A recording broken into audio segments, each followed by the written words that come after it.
게다가 그레고르가 다달이 집으로 가져온 돈도 그 자신의 용돈은 몇 굴덴밖에 안 되었다. 다 써버리지 않고 조금씩 모아두어서 이제는 그 액수가 꽤 된다는 것이다. 문 뒤에서 그레고르는 열심히 고개를 끄덕이며 뜻밖의 이 신중한 자세와 절약정신에 대해 기뻐했다. 그 정도의 돈이면 사장에게 진 아버지의 빚을 더 많이 갚을 수 있었을 테고, 그렇게 되었다면 그가 직장을 그만둘 수 있는 날도 훨씬 빨리 왔을 테지만 지금으로서는 말할 나위도 없이 아버지의 처사가 훨씬 더 훌륭했다. 하지만 그 돈은 가령 그 이자로 가족이 먹고 산다든가 하기에는 결코 충분한 액수가 아니었다. 아마도 1년, 잘해야 2년 정도 가족 모두의 생계를 유지해야 할 만큼은 되겠지만 그 이상은 아니었다. 그러니까 그것은 사실 손을 대서는 안 되는 돈, 만일의 경우를 위해 남겨두어야 할 비상금일 뿐이었다. 먹고 살기 위해선 꼬박꼬박 돈을 벌어야 했다.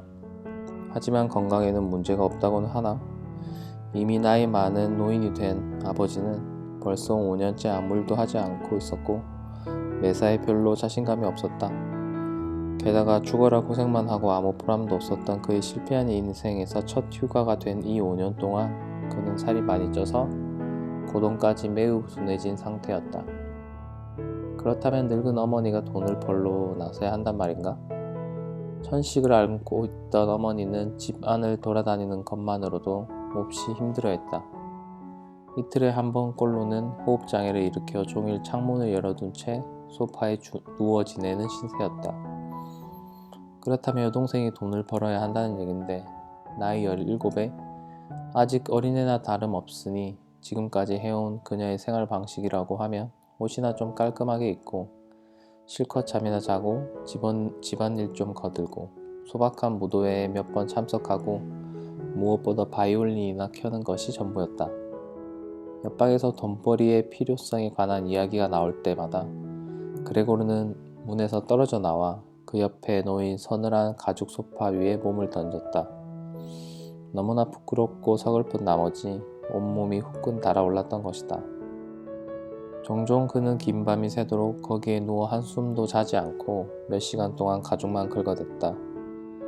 아니면 엄청난 수고를 감수하고 안락 의자 하나를 창가로 밀고 가서는 창턱에 기어올라 몸을 의자에 지탱한 채 창문에 기댔다.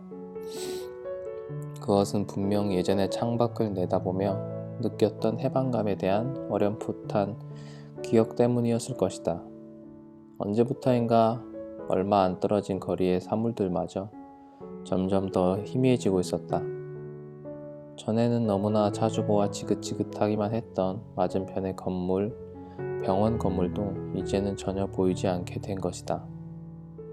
한적하긴 하지만 어디까지나 도시의 거리인 이 샤르로텐가에 살고 있다는 사실을 확실히 알고 있지 않았더라면 그는 어쩌면 자신이 창밖으로 내다보고 있는 이 풍경이 회색 하늘과 회색 대지가 하나로 합쳐져 그 경계를 분간할 수 없는 어느 황야의 풍경이라고 생각했을지도 모른다. 주의 깊은 여동생은 안락 의자가 창가에 놓여 있는 것을 단 2번 보았을 뿐인데도 그 후론 방을 치우고 나면 꼭 그 의자를 정확히 그 자리에 다시 밀어다 놓았다. 그리고 이제부터는 창의 안쪽 덧문까지도 열어놓았다.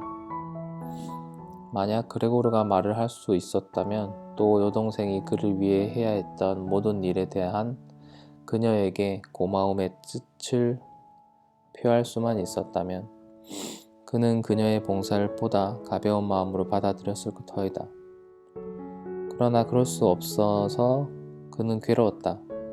반면 여동생은 곤혹스러운 이 모든 상황을 가능한 한 지워버리고자 애썼으며 당연한 일이지만 시간이 지날수록 그만큼 더 수월하게 일을 해냈다. 그레고르 또한 시간이 지남에 따라 모든 일을 훨씬 더 정확하게 파악할 수 있었다. 여동생이 들어오는 기척만 있어도 그는 가슴이 철렁 내려앉았다. 그전 같으면 그레고르의 방을 아무도 들여다보지 못하게 무척 신경을 쓰던 그녀였지만 이제는 달랐다. 방에 들어서기가 무섭게 방문을 닫을 겨를도 없이 곧장 창가로 달려가 마치 질식해 죽을 것 같다는 듯 두 손을 황급히 창문을 획 열어쥐고는 잠시 창가에 서서 심호흡을 하는 것이었다. 아무리 추운 날이라고 해도 마찬가지였다. 그녀는 하루에 2번씩 그렇게 소란을 피우며 달려들어와 그레고르를 놀라게 했다. 그러는 동안 내내 그는 소파 밑에서 떨어야 했지만 그녀가 창문을 닫고도 그레고르와 함께 방 안에 있을 수 있었다면 분명 그런 일로 자신을 괴롭히지 않았을 거라는 것 역시 잘 알고 있었다. 그레고르가 변한 지 이미 한 달쯤 지난 어느 날 이젠 여동생이 그레고르의 모습을 보고서 놀랄 이유는 특별히 없었다. 그녀는 다른 때보다 조금 일찍 오는 바람에 그레고르가 창밖을 내다보고 있는 현장을 목격하게 되었다. 꼼짝 않고 창가에 서 있는 그의 모습은 보는 사람을 놀라게 하기에 딱 알맞았다. 그가 그렇게 창가에 서 있음으로써 그녀가 즉시 창문을 여는데 방해가 되었기 때문에 그녀가 방 안으로 들어오지 않았다 해도 그로서는 그다지 뜻밖의 일은 아니었을 것이다. 하지만 그녀는 단지 들어오지 않은 것만이 아니라 기겁을 하고 놀라 뒤로 물러서면서 문을 쾅 닫아버렸다. 모르는 사람이라면 그레고르가 몰래 숨어서 기다리고 있다가 그녀를 물어버리려 했다는 생각할 수도 있었을 것이다. 물론 그레고르는 후다닥 소파 밑으로 몸을 숨겼다. 그날 그는 점심때까지 기다려서야 여동생이 다시 오는 것을 볼 수 있었는데 그녀는 보통 때보다 훨씬 더 불안해 보였다.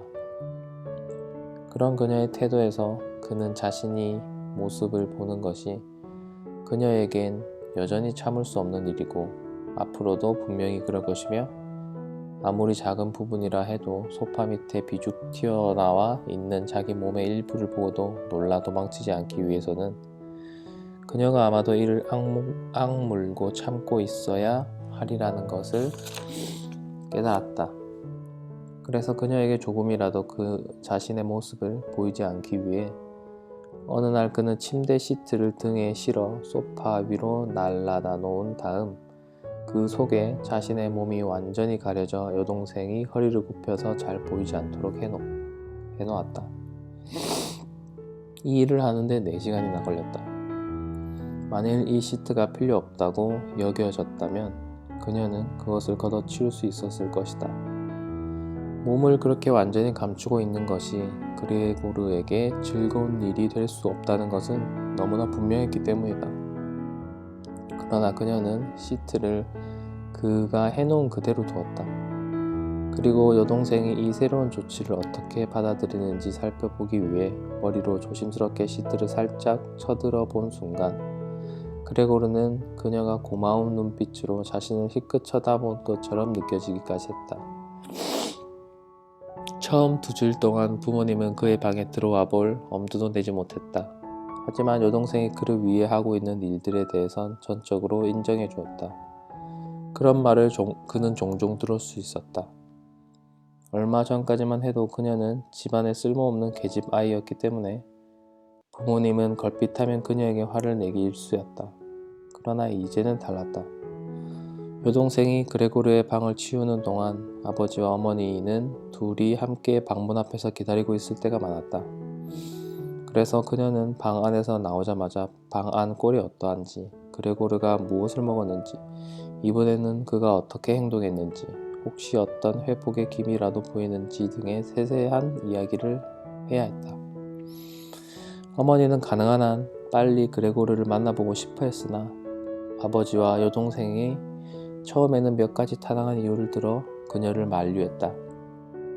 그레고르는 그 이유들을 매우 주의 깊게 들었고 전적으로 수긍할 만한 것이라고 생각했다. 하지만 나중에는 어머니를 완력으로 저지해야 했다. 그레고르에게 가게 해줘요. 불쌍한 내 아들, 도대체 내가 그 애한테 가야 한다는 걸 왜 이해 못하는 거예요? 어머니의 이런 절규를 듣자 그레고르는 어머니가 물론 매일은 안 되겠지만 일주일에 한 번쯤은 들어오는 편이 그래도 좋을 것 같다고 생각했다.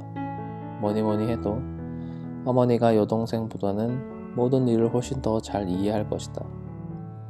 여동생은 그 용기가 가상하긴 해도 아직 어린애일 뿐이었다. 이러한 막중한 임무도 따지고 보면 그저 어린애다운 경솔한 마음에서 떠맡게 되었을 것이다. 어머니를 보고 싶은 그레고르의 소망은 곧 실현되었다. 이제 낮에는 부모님을 생각해서 창가에 얼씬도 하지 않았다. 하지만 몇 평방미터 밖에 안 되는 방바닥 위를 하염없이 기어다니기만 할 수 없었다. 가만히 엎드려 있는 일은 이미 밤 시간 동안에도 견뎌내기 어렵고 먹는 일도 얼마 안 있어 금방 실증이나 아무런 즐거움이 되지 못했다. 그래서 그는 심심풀이로 벽과 천장을 사방으로 기어다니는 습관을 얻게 되었다. 그는 특히 천장에 매달려 있는 것이 좋았다. 방바닥 위에 엎드려 있는 것과는 전혀 달랐다. 숨쉬기가 훨씬 자유로웠고 가벼운 떨림이 몸 전체로 퍼져나갔다. 때로는 그 위에 매달려 거의 행복감에 가까운 방심 상태에 빠져 있다가 저도 모르게 그만 발을 떼는 바람에 방바닥 위로 털썩 떨어져 그 자신도 깜짝 놀라는 일도 있었다. 그러나 그는 이제 당연히 전과는 전혀 다르게 몸을 자유자재로 놀릴 수 있었기 때문에 그렇게 높은 데서 떨어져도 다치지 않았다. 여동생은 그레고르가 스스로 발견해낸 이 새로운 취미를 금방 알아차리고 그는 기어다니면서 곳곳에 끈끈한 점액 자국을 남겼던 것이다. 그레고르가 최대한 넓은 공간에서 기어다닐 수 있도록 방해가 되는 가구들, 무엇보다도 서랍장과 책상을 치워주려고 마음먹었다. 하지만 혼자서는 할 수 없었다. 아버지한테는 감히 도와달라고 말을 꺼낼 수 없었고 하녀도 도와주지 않을 것이 분명했다. 16살쯤 되는 이 하녀는 전에 식모가 그만둔 후로 신통하게 잘 버티어왔으나 부엌은 항상 잠가두고 특별한 용무로 부를 때에만 문을 열겠다고 이미 허락을 구했기 때문이었다. 다른 도리가 없었다. 아버지가 집에 없을 때 어머니에게 도움을 청하는 수밖에.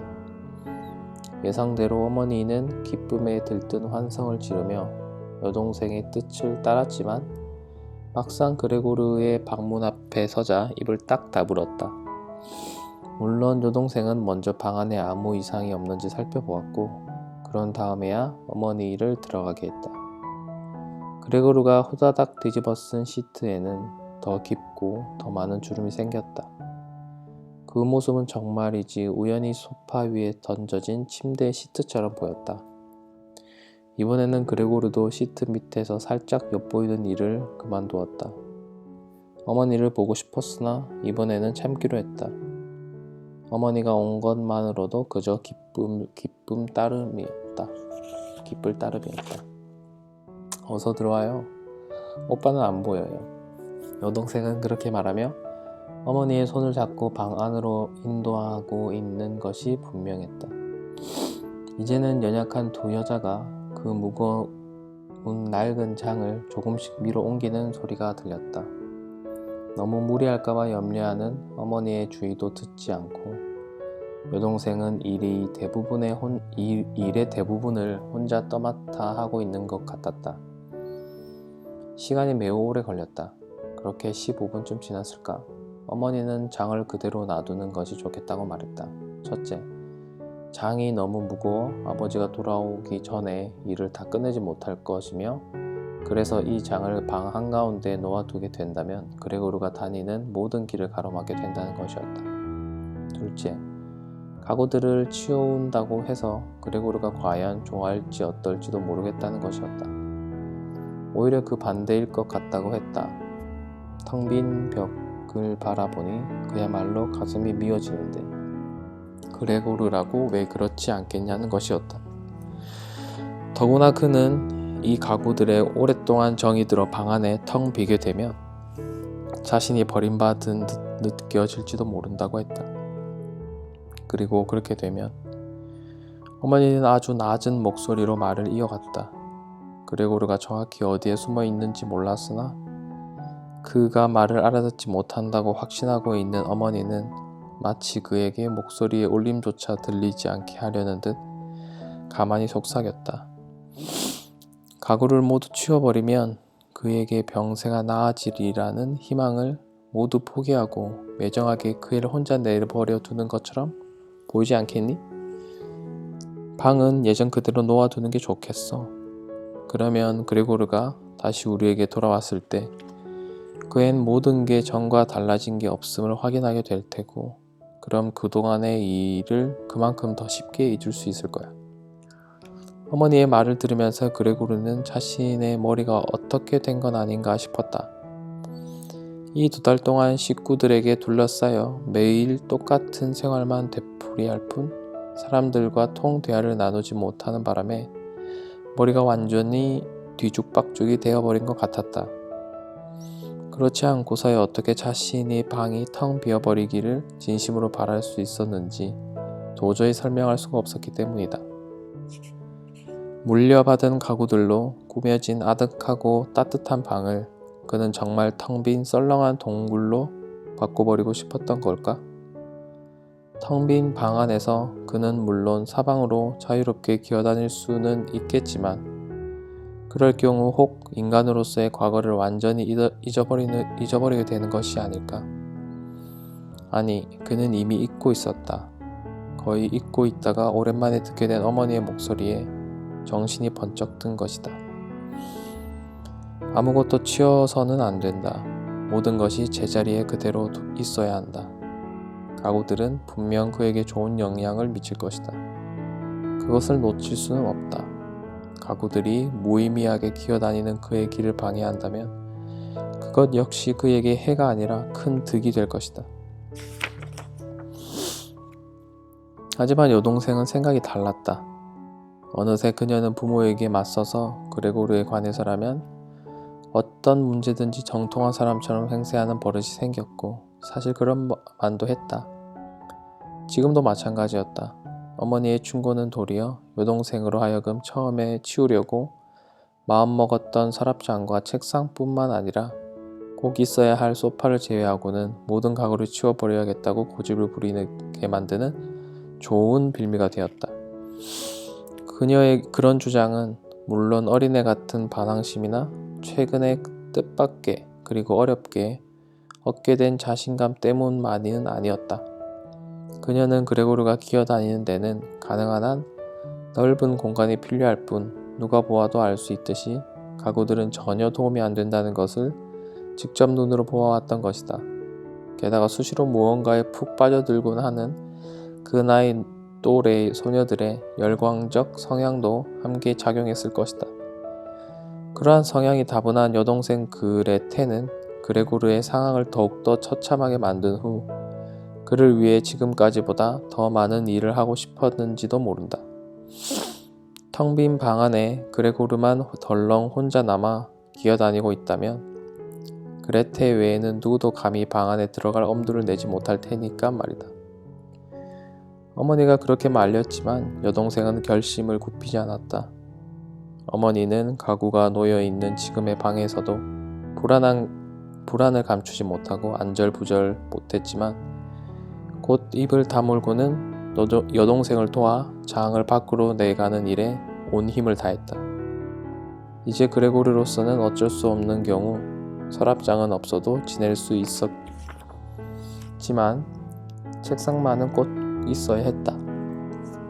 두 여자가 낑낑대며 장을 밖으로 내가자마자 그레고르는 어떻게 하면 자신이 이 일에 개입할 수 있을까 살펴보기 위해 소파 바깥쪽으로 머리를 내밀었다. 신중하고도 가능한 한 조심스럽게 처리해야 했다. 그러나 불행히도 방으로 먼저 돌아온 사람은 하필이면 어머니였다. 그동안 그레테는 옆방에서 장을 부둥켜 안고 혼자서 이리저리 움직여보려 끙끙대고 있었다. 물론 장은 꼼짝도 하지 않았다. 그레고르의 모습에 익숙치 않은 어머니가 그를 보게 되면 어쩌면 충격을 먹고 몸져 누울지도 모르는 일이었다. 그레고르는 깜짝 놀라 급히 뒷걸음질 치며 소파의 반대쪽 끝까지 기어들었다. 그 바람에 시트 앞쪽이 약간 움직여졌지만 어쩔 수 없는 노릇이었다. 그것만으로도 어머니의 주의를 끌기에는 충분했다. 어머니는 순간 멈칫하고는 가만히 서 있다가 곧장 그레테에게 돌아갔다.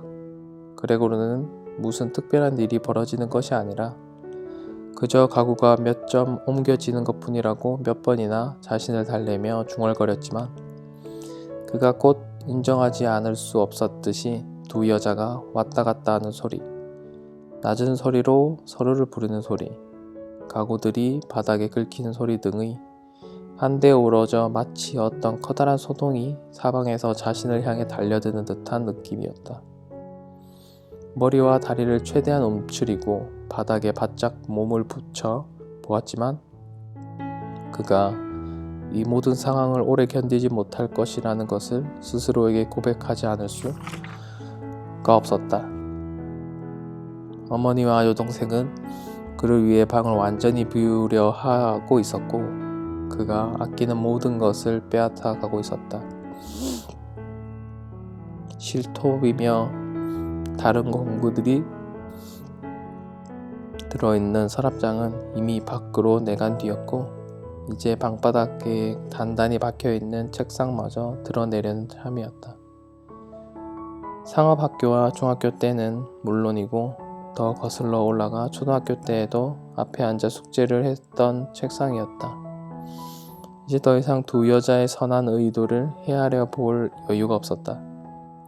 게다가 그는 어느 사이 두 사람의 존재를 거의 잊고 있었다. 이미 지칠 대로 지친 그들은 아무 말 없이 그저 일에만 열중하고 있었기 때문이다.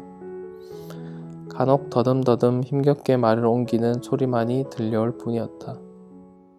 그는 곧장 소파 밑에서 뛰쳐나왔다. 두 여자는 마침 옆방에서 잠시 숨을 돌리기 위해 책상에 몸을 기대고 있었다. 그레고르는 4번이나 방향을 바꾸어 이리저리 달려보았으나 먼저 무엇부터 구해내야 할지 알 수가 없었다. 바로 그때 이미 텅 비어버린 한쪽 벽에 걸려있는 온통 모피로 몸을 감싼 여인의 그림이 눈에 들어왔다. 그는 재빨리 벽을 타고 올라가 액자 유리 위에 몸을 붙이고 꽉 눌러댔다. 차가운 유리는 그의 몸에 찰싹 붙어 뜨거운 배를 기분 좋게 해주었다.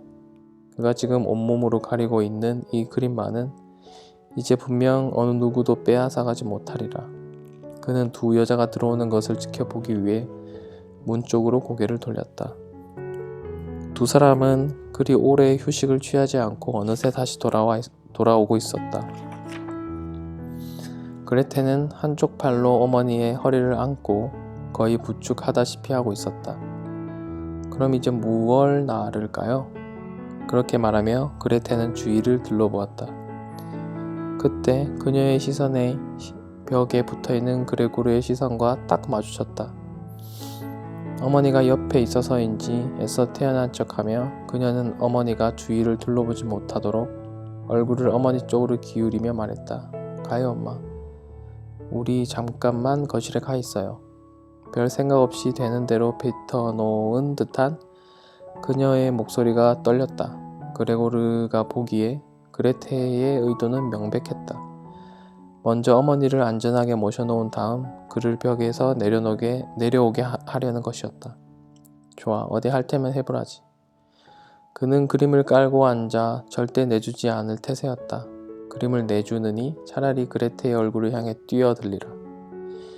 그러나 그레테의 말은 어머니를 더욱더 불안하게 했다. 어머니는 옆으로 비껴서더니 꽃무늬 벽지 위에 붙어있는 거대한 갈색 얼굴을 발견하고는 날카롭게 거친 목소리로 외쳐댔다. 오 하느님, 오 하느님. 그 얼룩이 그레고르라는 것을 미처 깨닫기도 전이었다. 어머니는 곧 모든 것을 포기한 사람처럼 양팔을 쫙 벌린 채 소파 위로 쓰러졌고 더 이상 꼼짝도 하지 않았다. 오빠 정말 이럴 거야? 여동생이 주먹을 치켜들고 매서운 눈초리로 노려보며 소리쳤다. 그레고르의 변신 이래 그녀가 직접 그에게 던진 최초의 말이었다. 그녀는 어머니를 졸도해서 깨어나게 할 만한 무슨 약물이든 가져오려고 옆방으로 달려갔다. 그레고르도 뭐든 돕고 싶었다. 그림을 구해낼 시간이 아직 있었다. 유리에 너무 단단히 달라붙어 있어서 억지로 몸을 떼어내야 했다. 바닥으로 기어내려온 그는 예전처럼 여동생에게 무슨 충고라도 해줄 것처럼 해줄 수 있을 듯이 자기도 옆방으로 달려갔으나 막상 가보니 그녀 뒤에 우두커니 서 있는 것 말고 할 수 있는 일이 거의 없었다. 이런저런 조그만 병들을 뒤지다가 문득 뒤를 돌아보더니 그녀는 또 한 번 소스라치게 놀랐다. 그 바람에 약병 하나가 바닥에 떨어져 깨어졌고 그 조각 하나가 그레고르의 얼굴에 상처를 냈다. 뭔지 모를 부식성의 약물이 그의 주위로 흘러들었다. 그레테는 이제 더 이상 지체하지 않고 두 손 가득 약병을 집어들고는 어머니가 있는 방으로 달려 들어가더니 발로 문을 쾅 닫아버렸다.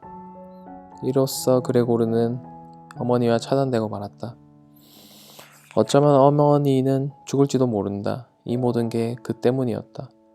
그러나 어머니 옆에 붙어 있어야 할 여동생을 또다시 놀라게 해서 쫓아오지 않으려면 문을 열어서는 안 되었다. 그가 지금 할 수 있는 일이란 오직 기다리는 일밖에 없었다. 그는 자책과 걱정으로 안절부절 못하고 이리저리 기어다니기 시작했다. 벽, 가구, 천장 할 것 없이 닥치는 대로 기어다녔다. 그러다가 방 전체가 그의 주위를 빙글빙글 돌기 시작했다. 마침내 그는 절망감에 휩싸인 채 커다란 식탁 한복판에 툭 떨어졌다. 잠시 시간이 흘렀다. 그레고르는 힘없이 엎어져 있었고 주위는 고요했다. 어쩌면 그것이 좋은 조짐인지도 몰랐다.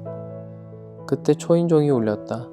하녀는 물론 빗장을 걸고 부엌에 틀어박혀 있었으므로 그레테가 문을 열어 나가야 했다. 아버지가 돌아온 것이다. 무슨 일 있었니? 그의 첫 마디였다. 그레테의 모습에서 뭔가를 알아챈 모양이었다. 엄마가 기절하셨어요. 하지만 이젠 좋아지고 있어요. 오빠가 뛰쳐나왔거든요. 대답하는 그녀의 목소리가 둔탁하게 들렸다. 분명 아버지의 가슴에 얼굴을 파묻은 채로 하는 말인 것 같았다. 내 그럴 줄 알았지. 내가 늘 말하지 않았니? 그런데도 두 여자는 내 말을 들으려 하지 않더니만. 아버지는 그레테의 짤막한 보고만 듣고 나쁘게 해석하여 마치 그레고르가 무슨 폭행이라도 저지른 것처럼 미루어 단정하고 있는 것임이 분명했다. 지금 바로 아버지의 마음을 누그러뜨릴 방도를 찾아야 했다. 아버지에게 진상을 깨우쳐줄 시간도 또 그럴 만한 가능성도 없었기 때문이다. 그레고르는 얼른 자기 방 문 안쪽으로 도망쳐 몸을 문에 밀착시켰다. 이는 그레고르가 즉시 자기 방으로 돌아가려는 선한 의도만을 가지고 있으며 그를 몰아낼 필요 없이 문을 열어주기만 하면 즉시 그가 사라질 것이라는 것을 아버지가 거실로 들어서자마자 곧바로 알아볼 수 있도록 하기 위한 것이었다. 그러나 아버지는 그런 섬세한 뜻까지 알아차릴 기분이 아닌 듯 했다. 집 안으로 들어서자마자 아버지는 그렇게 소리쳤다. 마치 화도 나고 기쁘기도 하는 듯한 어조였다. 그레고르는 고개를 돌려 아버지를 쳐다보았다. 지금 저기 서 있는 저런 아버지의 모습은 정말이지 상상조차 해본 적이 없었다. 다만 그는 요즘 새로운 방식으로 기어다니는데 정신이 팔려 집 안이 어떻게 돌아가는지 전처럼 그렇게 관심을 기울이지 못한 것이 사실이었고 그것만큼 변화된 상황에 대처할 마음의 준비를 하고 있어야 했다. 그러나 아무리 그렇다고 해도 과연 저 사람이 아버지란 말일까? 예전에 그레고르가 출장을 떠날 때면 늘 지친 모습으로 침대에 파묻혀 누워있던 것이 바로 그 사람이 맞는 걸까? 집으로 돌아오는 날 저녁이면 잠옷바람으로 팔걸이 의자에 앉아 그를 맞아주던 사람, 제도 일어날 수 없어서 반갑다는 표시로 겨우 양팔만 쳐들어 보이던 그 사람이 정말 맞을까? 1년에 몇 번 일요일이나 큰 명절에 어쩌다 다 같이 산책을 나갈 때면 워낙 걸음이 느린 그레고르와 어머니 사이에서 늘 조금씩 더 느리게 걷던 사람. 낡은 외투를 푹 뒤집어 쓴 채 T자형 지팡이를 조심조심 내짚으며 힘들게 발걸음을 옮기다가 무슨 말을 하려면 꼭 걸음을 멈추고는 앞서 걷던 가족들을 불러 모으곤 하던 그 사람이 정말 맞는 걸까? 그런데 지금 그 앞에 있는 아버지는 허리를 꼿꼿이 세우고 서 있는 데다 은행의 사환들이나 입을 것 같은 금색 단추가 달린 뻣뻣한 푸른색 제복을 입고 있었다. 빳빳하게 세운 상의의 칼라 위로는 두툼한 이중턱이 툭 붉어져 나와 있으며 덤불처럼 생긴 눈썹 아래로는 검은 눈동자가 주의 깊고도 생기 있는 눈빛을 내뿜고 있었다. 평소엔 대책 없이 헝클어져 있던 백발도 거북스러우리 많지 정확하게 가르마를 타서 빗어내린 듯 머리에 착 붙어 반드르르 윤이 났다. 그는 먼저 모자를 벗어 던졌다. 어느 은행의 마크인 듯 모자에는 금색 모표가 부착되어 있었다. 모자는 긴 아치를 그리며 날아가 소파 위에 떨어졌다. 그는 긴 제복 상의에 양 끝자락을 뒤로 젖히고 양손을 바지 주머니에 찔러 넣은 채 험악한 얼굴로 그레고르를 향해 걸어왔다. 무슨 일을 할 작정인지는 그 자신도 모르는 것 같았다. 아무튼 그는 보통 때와 달리 발을 번쩍번쩍 들며 걸어왔고 그레고르는 아버지가 신고 있는 장화 밑창이 엄청난 크기에 놀랐다. 하지만 그런 것에 크게 개의치 않았다. 새로운 생활이 시작된 첫날부터 그는 이미 알고 있었다. 아버지가 자기에 대해서는 오직 최대한 엄격하게 다루는 것만이 적절한 대응 방법이라고 여기고 있다는 것을. 아버지가 쫓아오면 그는 앞으로 달아났다. 아버지가 멈추면 그도 멈추었고 아버지가 움직이면 그도 다시 앞으로 내달렸다. 두 사람은 그렇게 방을 몇 바퀴 돌았다. 그러는 동안 어떤 결정적인 일도 일어나지 않았고 그 전체는 매우 느린 속도로 진행되었기 때문에 얼핏 보기에는 쫓고 쫓기는 것처럼 보이지도 않았다. 그레고르는 당분간 방바닥에 있기로 했다. 벽이나 천장으로 달아난다면 특별한 악의가 있는 것으로 보일까 두려웠기 때문이다. 그러나 그는 혼잣말로 그렇게 내달리는 것도 오래 버티지 못할 거라고 중얼거렸다. 아버지가 한 걸음 내디딜 때 그는 무수히 많은 다리 동작을 해야 했던 것이다. 예전에도 폐가 그다지 건강한 편은 아니었던 터라 벌써 눈에 띄게 숨이 가빠오기 시작했다. 그는 이제 비틀거리며 달렸고 달리는 일에 온 힘을 집중하기 위해 눈도 제대로 뜨지 못했다. 급기야 정신마저 뿌옇게 흐려져서 이렇게 바닥 위에 달려서 도망치는 길 이외에 다른 구제책은 아예 생각지도 못했다. 그는 벽을 이용할 수 있다는 사실을 거의 잊고 있었던 것이다. 다만 이곳 거실의 벽들은 온통 톱니 모양의 레이스 모양의 장식들이 정교하게 세공된 가구들로 가로막혀 있긴 했지만 말이다. 바로 그때 그의 옆으로 무언가 휙 하고 가볍게 날아와 떨어지더니 앞쪽으로 대굴대굴 굴러왔다. 그것은 사과였다. 곧이어 뒤쪽에서 두 번째 사과가 날아왔다. 깜짝 놀란 그레고르는 그 자리에 멈춰섰다. 더 이상 도망쳐봤자 소용이 없었다. 아버지는 그에게 사과를 폭탄 세례를 퍼붓기로 결심한 모양이었다.